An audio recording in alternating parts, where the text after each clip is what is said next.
Yo, c'est Max. Alors aujourd'hui, il y a 9 produits sur 10 que quand il est lâché sur le marché, c'est un échec commercial complet. Et dans cette vidéo, je vais t'expliquer quelles théories les innovateurs et les entrepreneurs de manière générale utilisent aujourd'hui et qui fonctionnent super bien pour créer des produits qui fonctionnent, qui ont une plus grande probabilité de succès sur un marché. Pose-toi la question, si tu as déjà été voir un match de foot ou un match de tennis, quand il y a une pause, quand il y a la mi-temps, qu'est-ce que tu as envie de faire?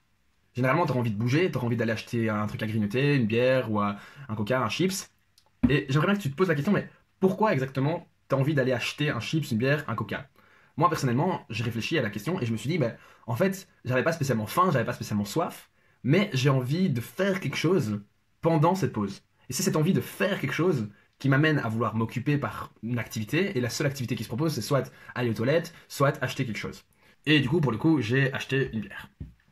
Et en fait, dans mon modèle à moi, aller aux toilettes, c'était le concurrent de acheter une bière. Parce que j'avais le choix. Mon objectif, c'était de faire une activité. Donc, j'avais le choix entre activité numéro 1, aller aux toilettes, ou activité numéro 2, acheter quelque chose. Donc, ils étaient concurrents, en fait.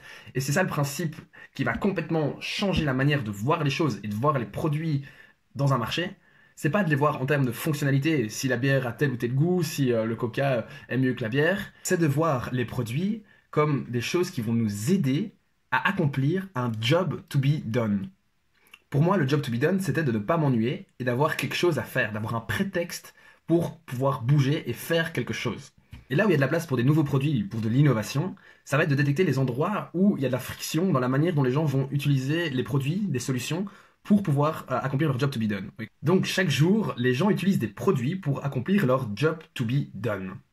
Et là où il y a de la place pour des nouveaux produits, de l'innovation, ça va être dans la friction que les gens auront quand ils vont utiliser des produits. Donc pour moi, la friction, c'était de devoir attendre 7 minutes dans la file avant de pouvoir prendre ma bière et la boire. Donc toi, si tu es entrepreneur et que tu as envie d'innover quelque chose, tu peux analyser cette friction et créer un produit qui va enlever partiellement ou complètement cette friction. Donc par exemple, un système de livraison de bière à la place des spectateurs, par exemple. Donc un produit qui est innovant, ça va être un produit qui va réduire la friction d'utilisation des solutions qui existent déjà. Quand je parle de solution, je parle de produit. Donc un produit, c'est une solution qui va résoudre un problème. Alors mais tu peux se poser la question, mais comment détecter ces problèmes? Comment détecter ces frictions qui existent, mais qu'on n'a pas spécialement connaissance? Parce qu'au final, c'est très personnel, c'est très psychologique, ça dépend vraiment de chacun.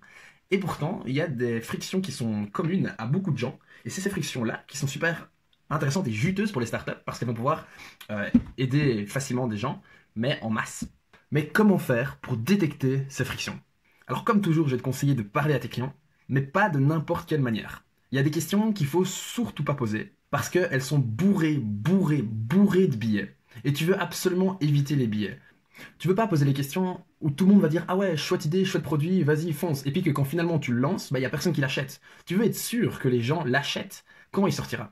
Et je t'explique en fait en détail comment faire dans un PDF que j'ai créé et que tu peux télécharger juste ici en cliquant sur le lien autour de cette vidéo, qui va te permettre de détecter et valider une friction, donc un problème client, que les gens auront et seront prêts à mettre de l'argent pour le solutionner.